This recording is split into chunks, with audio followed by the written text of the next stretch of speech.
On se retrouve pour un nouveau trade récap de la journée du... alors, ma souris a du mal. Du 16 juillet. Donc, petit trade récap en bien. Prise de position en short à l'ouverture des marchés. Je me gratte les yeux, je suis désolé. Deux positions prises, un SL, un TP. Et on va voir ça ensemble. Alors, je vais faire... je sais pas pourquoi il a du mal. Hop, les... du coup... Oh merde. Regardez au premier plan. Je sais pas, j'oublie. Attendez. Nickel. Normalement, ça va être bon. Ça revient. Ok. Faut juste que là, ça stabilise. Attention. Pourquoi il a du mal? Aouh! Euh... Eh non, mes frères, pourquoi tu veux pas? Ok. Non. C'est pas possible là, ce qui se passe. Je veux bien, mais arrête. Voilà. Ok. Quelques problèmes techniques. Sur ce petit trade qui prend bien. Vous avez la position juste ici. Alors, ce qui s'est passé. Annonce du PPI aujourd'hui. Donc voilà. Je m'attendais à pas forcément une grosse réaction, parce que même le CPI d'hier il était pas fifou, alors bon. Short à fond aujourd'hui, pourquoi on avait un énorme order block en 15ème juste ici. On est venu tout le temps, et on décale en une minute. Donc, annonce du PPI, voilà, on vient qu'on vient prendre plusieurs fois. La liquidité ici, on peut voir aussi une divergence sur le... Ce qui est très bizarre, c'est que sur TradingView, j'ai pas du tout les mêmes graphiques. À savoir que je me suis basé sur les graphiques de TradingView et pas sur celui-là. Parce que le Nasdaq ici, on a créé une divergence avec le S. Je le vois sur mes graphiques là-bas. Où en gros, le S, on était dans le même scénario qu'ici. Le S, on a fait ça en fait. Et le Nasdaq, on n'est pas venu reprendre ses hauts sur ces deux pointes-là. Donc je me suis basé uniquement sur le Nasdaq TradingView. Je trouve qu'il est meilleur et plus précis. Parce que lui, le MNQ, je sais pas, MNQ, il est bizarre. Non, mais en général, de toute façon, je me base toujours quand même sur le Nasdaq. C'est l'actif principal, c'est pas un dérivé, donc il sera forcément plus précis. Euh, alors, du coup, ici, on avait créé une divergence. Et on avait ce fair value gap 1M, juste ici, qu'on avait créé en shiftant la market structure avant l'ouverture des marchés pendant la macro. Donc j'ai pris une position dans ce petit bout de chou. Juste ici, assez précis, 23, 73, 50. Sur un bottom tick, hein, en vrai de vrai. Et ça le place au même endroit.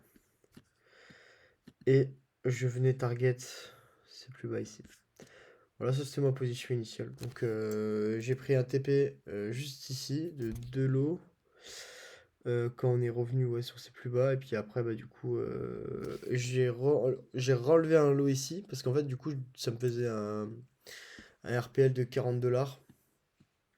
Et je risquais pas beaucoup plus. En gros, je voulais retomber à BE si jamais je me faisais SL. Du coup, j'ai dégagé un lot encore une fois ici. Comme ça, si jamais je me faisais SL, et ben voilà, je perdais rien. Du coup, SL. Au final, c'était quand mon SL il était ici, je perdais 40 $. Du coup, j'ai quand même perdu. J'étais en moins 90 $ au moment du premier SL, juste ici. Et merde. Et du coup, après, ben, je m'attendais à ce mouvement et ça me faisait très peur, justement, à l'ouverture des marchés parce qu'on revenait dans une belle confluence. Mais l'ouverture des marchés, très grosse volatilité, on se sait. Donc, pardon, c'était assez compliqué.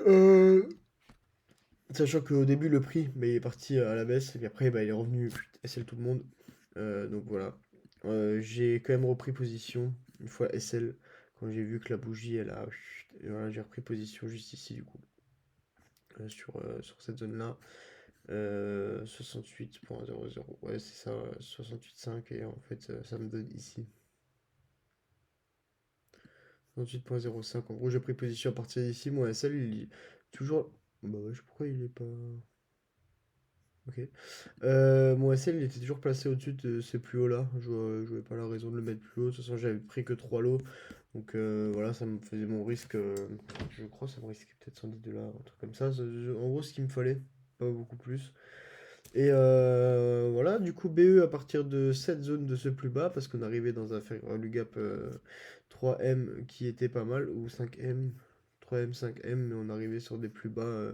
Ouais, voilà, on arrivait sur des plus bas dans un Fairvalue Gap, donc on sécurise. Et puis après, ben, laisser couler. Du coup, j'avais pris un TP sur la zone des 0,50 de ce retracement juste ici. C'est décalé. Voilà, juste ici, on va le mettre bien. Du coup, un TP sur la zone des 0,50 de lots, encore 2 lots dans cette zone.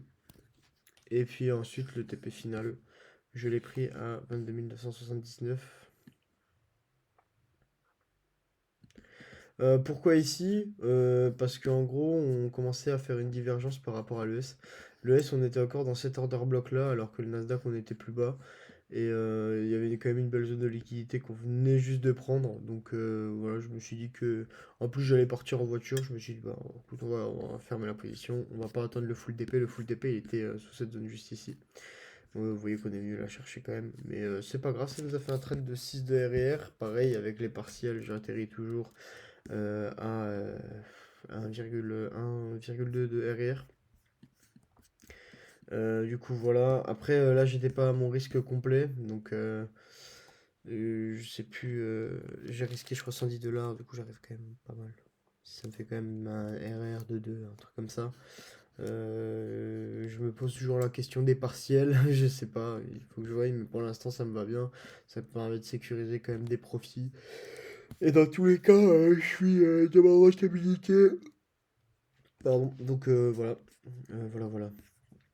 Et puis après, ensuite, bah, du coup, je suis allé courir, donc j'ai lâché les graphiques. Pour les perfs, on est pas mal. Total de RPL 2012. Qu'est-ce que je peux vous montrer? Est-ce que le win rate il a augmenté depuis la dernière fois? Mon petit win rate, 50%, il a augmenté. Avant, on était à 33, je vous rappelle. On était à 33, même pas. Le plus de positions, c'est quand même 10 à 30 minutes où on a 45% de win rate et entre 5 et 10 minutes, on a 75% de win rate. 5 et 10 minutes, ça c'est vraiment en fait les TP que je prends. C'est là où je suis quasi sûr. Et c'est pour ça que je me demande s'il faudrait pas que je nique mon RR. Et en fait, ça reviendra au même de prendre un full TP sur mon TP1 par exemple que de prendre 56 TP entre temps. Je pense que je suis peut-être plus rentable et peut-être plus gagnant à prendre un TP, mais avec pas beaucoup de RR que voilà, je sais pas. Et les perfs de ce mois-ci pour l'instant, à savoir que là, ces semaines-là, oh, je sais pas si je vais trade parce que je pars à Mallorca. Vous aurez des petits vlogs sur YouTube, je pense. Je sais pas si je vais trade, je suis pas là.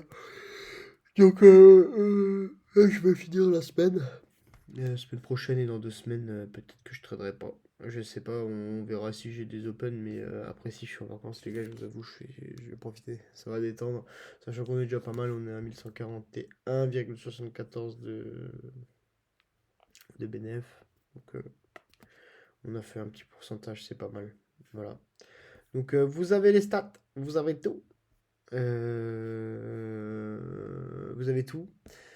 Sur ce, le petit trade récap est fini. J'espère que bah, ça vous intéresse et que vous êtes content de pouvoir suivre un peu mes positions jour après jour. Parce que du coup, mon objectif, c'est d'être transparent avec vous. Je vous montre toutes mes positions que je prends réellement. Il n'y a pas de, y a pas de triche. Vous voyez, c'est les exécutions sur mon compte Top Step, quoi.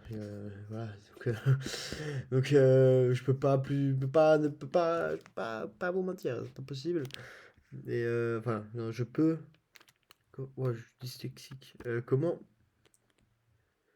Non, comment on dit? Je ne peux, je ne peux.